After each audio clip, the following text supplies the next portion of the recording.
Hi, my name is Paul Garcia. Nag-start yung career ko sa Pampanga, actually NBL pa lang naglaro na ako sa Pampanga. Kasama ko talaga sila Balti, sila Neil. Naglaro kami sa Pampanga Delta. So yun, doon nag-start.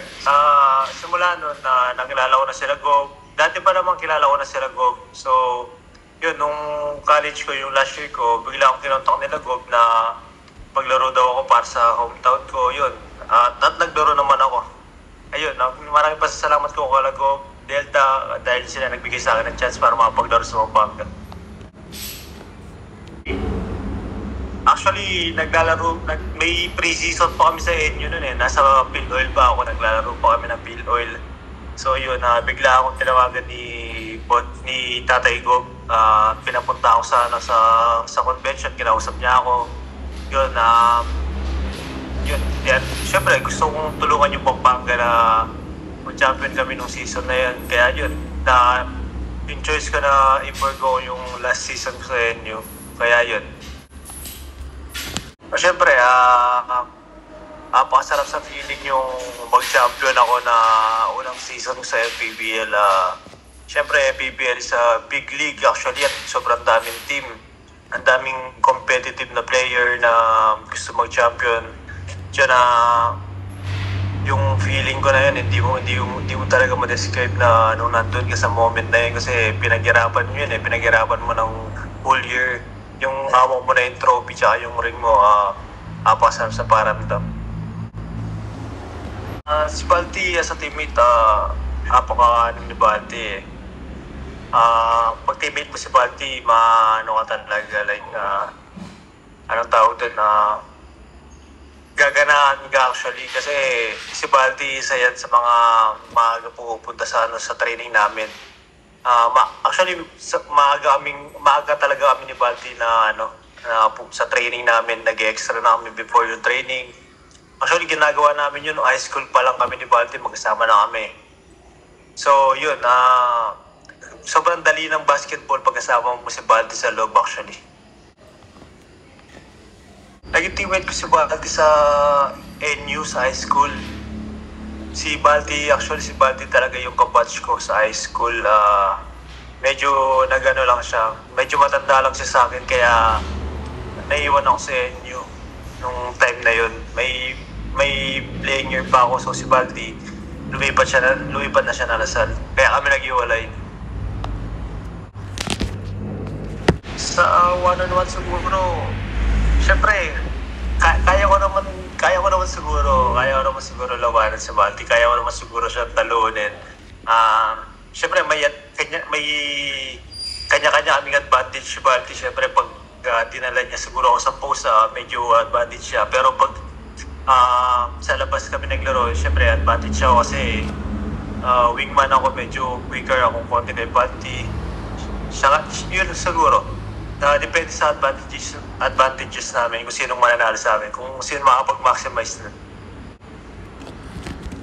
Paano ako nag-transfer sa Bryce? Nung pag-champion namin sa MPBL, nung sa Pampanga ako, in-invite ako sa TNT actually, talk and text na nag-training ako. So, matagal din ako dun, like a month and a half siguro. Kasi daming injured eh. Sila RR, injured noon. Sobrang daming injured. So, nandun ako, syempre, nagpaalam ako kay Gob na subukan ko muna sa Kasi, ongoing yung season, ang daming kumukontak sa akin sa PBA kasi nun eh. So, sabi ko, tapusin ko muna po yung PBL kasi nasa playoffs nga po kami. Parang gano'n. So, after nun, doon ako pumunta sa team, sa Token Text, gano'n, nag-try ako. So, yun, nung nandun na ako, biglang bumalik yung mga na-injure sila, Kuya RR, sila Keep Note. So, yun, tapos pa-start na yung season actually ng MPBL noon. So, naisip ko, tinignan ko yung lineup ng Pampanga. So, kala ko, wala na akong pwesto. Hindi ko alam na meron pa pala ako na parang naalanata doon. So, yun. Kaya napunta ako sa Abra. Sila kinontak ako noon, kaya yun, nag-go na ako sa kanila. Siguro sa MPBL is actually, hindi ko siya masasabi na career season ko kasi meron din naman ako mga ups and down na game. Pero yung career high ko siguro nung last season na kasi second season ko pa lang yun eh. So tapos actually alam ko din na yung sa Abra medyo yung question namin, so kailangan namin i-fight yung yung para mapag-playoffs kami. So yun, okay naman yung nag-season ko. Actually last season maganda yung season ko sa Abra. And okay din yung mga doon sila kung JP, mga coach namin. So yun, maganda yung naging run namin last season. Opponent sa MPBL,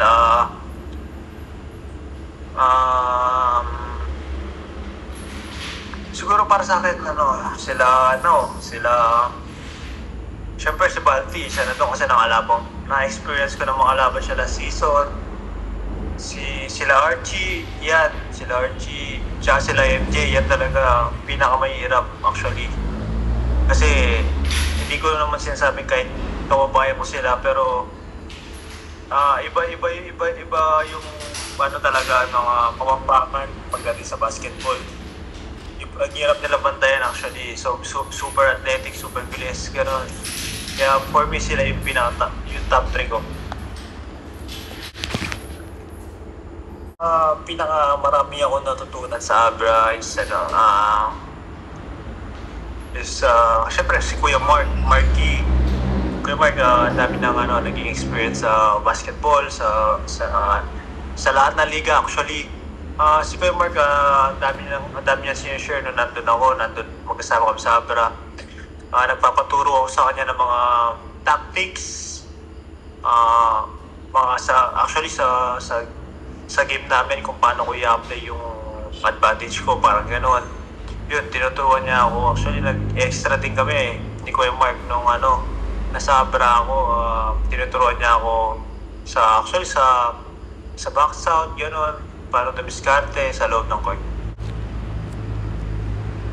Sa Abra, actually, saglit ko lang siya naging teammate. Pero si Clint, maayos na teammate si Clint.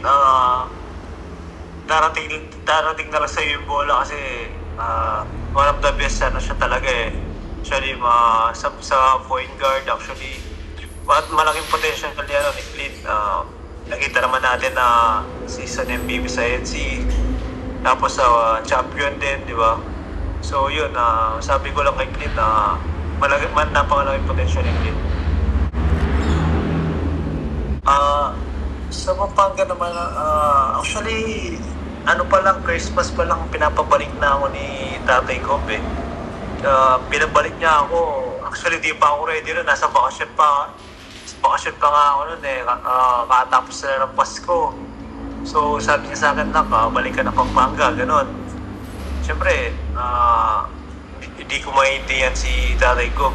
Alam natin na tatay natin yan sa Pampanga. So, yun, walang dalawang isip na pumunta ako agad. Kinabukasan na agad yung training nila. Actually, wala pa ako sa wala talaga sa condition. Bila ako napasabak sa training, pumunta na ako agad.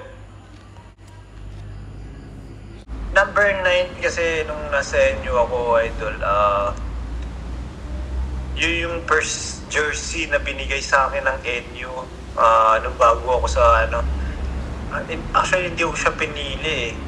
Actually, para siyang tinadaanan na binigay sa akin. So yun, start nun, lahat ng jersey ko sa NU, pera lang yung last season ko kasi number 10 ako eh. So yun, tinuloy-tuloy ko lang yung number 9 na binigay sa akin from the start ng NU. Kaya yun, hanggang high school ako, college, yun yung ginamit ko. Pero yung last season ko kasi, nag-number 10 na ako kasi pang number 10 year ko na sa NU naglalaro. So, in-honor ko yung number 10 kasi pag 10 taon ko na siya sa NU. Sa talaga, dream come true na mag-drop sa PBA. Sa dami-dami na nangangarap na makapasok at mag-drop sa PBA. Apakasarap sa pakiramdam na isa ako sa mga nakakakit sa stage, isa ako sa mga natawag. Yung pangalan ko, syempre, sobrang proud sa sarili ko, proud parents ko, na isa ako sa mga napili na drop sa PBA. Hindi ako nag-tryout sa sa Rain or Shine na nung before ng drop, the day before ng drop, in-invite ako sa Rain or Shine para mag-training. So maganda naman yung training ko sa Rain or Shine. Pero after kasi ng drop, actually yung nag-drop sa akin na parang pinapastay na, parang gano'n, para maglaro doon. Kaso sa may contract pa sa MPBL, so kailangan tapusin. So actually madami namang kumukontak doon kaso ongoing nga yung season, so hindi mo sila ma-entertain. So siyempre yung PBA, it's a dream na talaga yun number one, actually best league talaga natin bata pa tayo, pinangarap natin sa PBA talaga, syempre.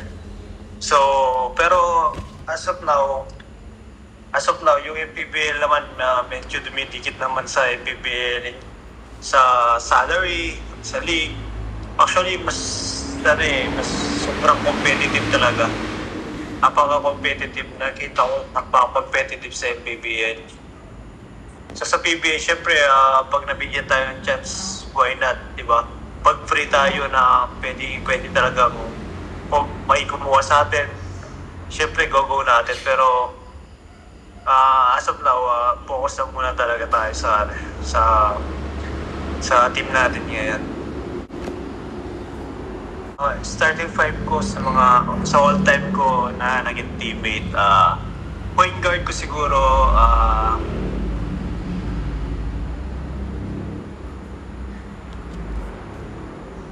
naging point guard, feeling ko point guard ko, si Rep Diputado, kung kilala si Rep Diputado, naging teammate ko sa NU. Shooting guard ko, syempre, yung kaibigan natin, matagal natin kasama, si The Energizer, Il Tolentino. Tapos yung shooting guard natin is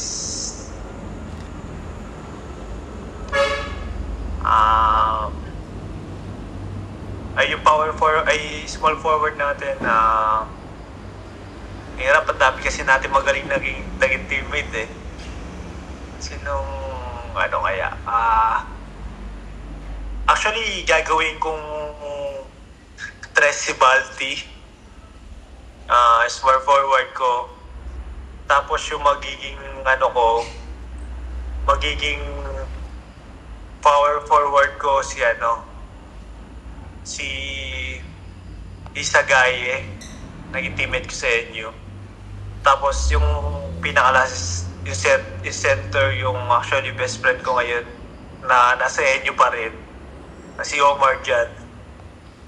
Ang lalaki nun, idol. Ang lalaki ng lineup natin. Thank you for watching.